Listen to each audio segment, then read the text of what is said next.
నమస్కారాలు. ప్రభుత్వం ఇవ్వదలుచుకున్న 7 white papers లో ఆ సిరీస్ లో ఇది రెండోది. ముఖ్యంగా Amaravati,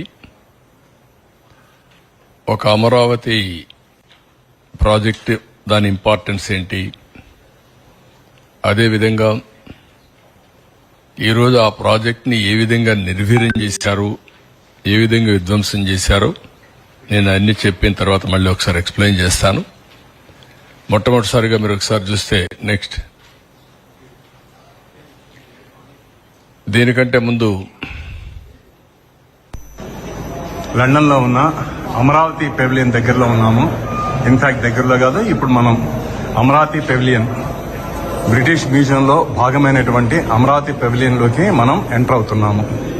so you can see అత్యద్భుతమైనటువంటి అమరావతి శిల్ప సంపద మీరు చూడొచ్చు. మీరు కుడివైపున కన్నా చూసినట్లయితే అమరావతి సంబంధించిన ఆనాడు స్తూపానికి సంబంధించినటువంటి రిలిక్స్ ఏవైతే ఉన్నాయో అవన్నీ కూడా ఇక్కడ ప్రిజర్వ్ చేయడం జరిగింది.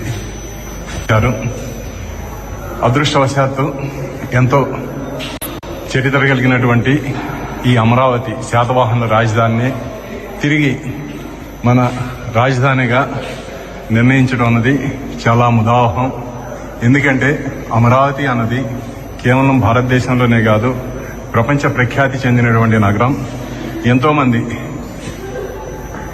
చరిత్రకారులకి, ఆర్కియాలజిస్టులకి కూడా అమరావతి అన్నటువంటిది చాలా ఇంపార్టెంట్. చాలా చేసుకోవడం అన్నది మన అదృష్టం.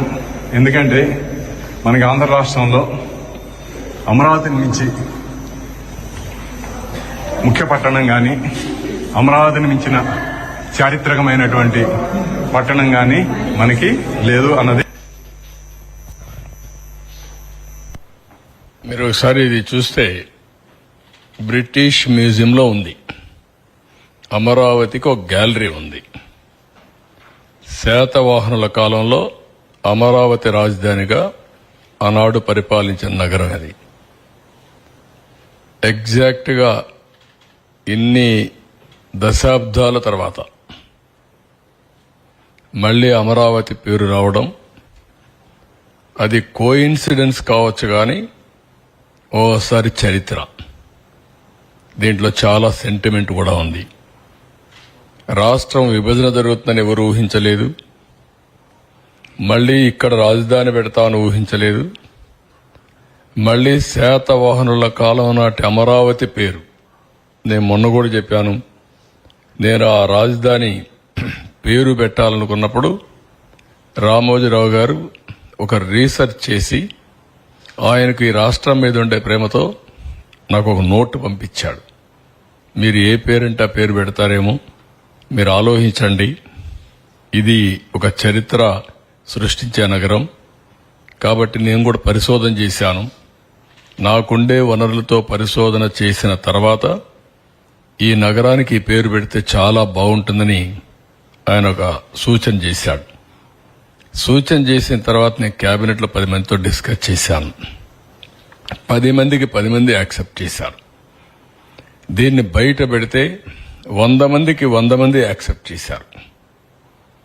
అంటే ఏ మాత్రం కాంట్రవర్సీ లేకుండా యునానిమస్ గా అమరావతి పేరుని యాక్సెప్ట్ చేయడం జరిగింది. అలాంటి ఒక చరిత్రాత్మకమైనటువంటి నగరం అమరావతి. ఆ పుణ్యఫలమేమో చెప్పలేం. ఈరోజు మీరు చూస్తే నేను రాజధాని పేరు పెట్టిన తర్వాత ఫౌండేషన్ వేసేటప్పుడు మన నీరు, మన మట్టి, మన అమరావతి ఒక ఆలోచన వచ్చింది, ఒక సెంటిమెంట్లుగా కూడా.